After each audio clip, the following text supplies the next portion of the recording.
Let's take yarn and make a cute pumpkin. This is easy and works up really quickly using a knitting machine.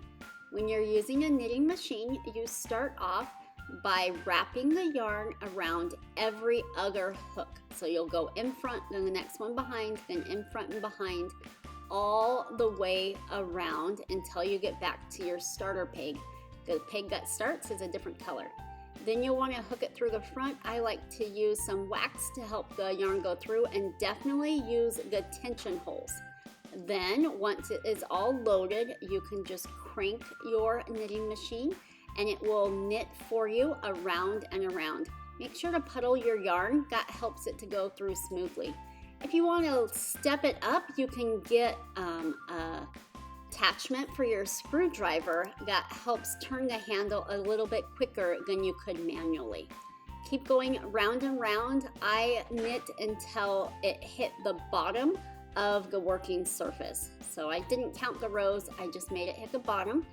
Then you'll go ahead and cut your yarn, thread it through a yarn needle, and then you'll crank a few past your starting point that does not have the yarn in it, and you will end up hooking using the needle through the piece of yarn that is still on the machine, and that way you're catching that loop with your needle. And I like to work in sections so I don't accidentally pull some of my project off of the knitting loom, but you'll just move from one to the next all the way around until you get back to your starting point.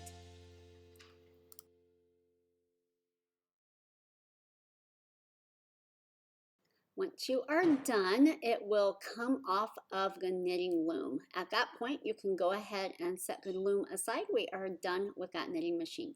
Now, stretch out what you have made, that tube of knitted fabric, and you can see that amazing knit stitch come through.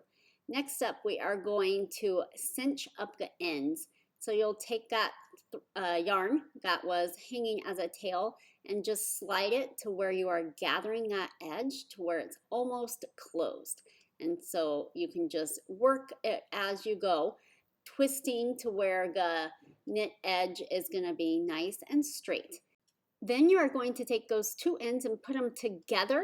This was going to make your pumpkin double layered so that you can't see the stuffing through the stitches. To do this, you will take one end and put it inside of the other end. At this point, you're going to stuff your pumpkin. You can work with it, kind of stretch it out, get that pumpkin shape so it's wide enough to be a pumpkin as you go. Then you are going to take the threads that are peeking out the top and thread it onto a yarn needle, and then wrap around the side to create a line in the side of the pumpkin, and then go up through the bottom of the middle through the top where the string came up. Then you'll want to pull that yarn nice and tight, and it's going to create that ribbing that is in a pumpkin. Then directly across from that, you will do the same thing. Poke the yarn up through the bottom and come out the top and pull it tight. Now you have made a line across and you've got two sections. So now make a plus sign. So go perpendicular to those and do two more. Make sure that you pull it each time. You don't want to break your yarn, but you want to pull it pretty tight so that it indents into the knitting and that you can see that section. Now that you've done a plus, you will have 4 different sections. At this point, I like to kind of arrange the stuffing, make sure it's where I want it to be, and then I divide each of those 4 sections into 4 more. And you do that by just continuing to wrap the thread around, go up through the bottom and in through the top, and you can have 8 sections when you are all complete. You might have 2 strings working if you have the 2 sides of your tube from the beginning. Sometimes one of my strings runs out of length and I'll have to use the other one. Either way is fine. And then when you're done, you can tie it in a knot at the top or the bottom.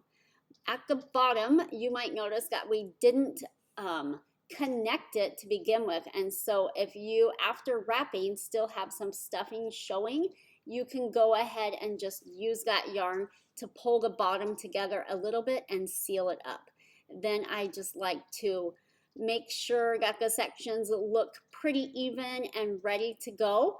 And then I'm going to go ahead and cut my extra yarn. I'm going to cut a twig with some clippers for the yard, and then maybe tie some raffia around it, and you can wiggle that twig into the top of your pumpkin like the stem. You can glue it if you think that it's going to come out. I just have mine sitting in and it looks perfect. Anyway, enjoy!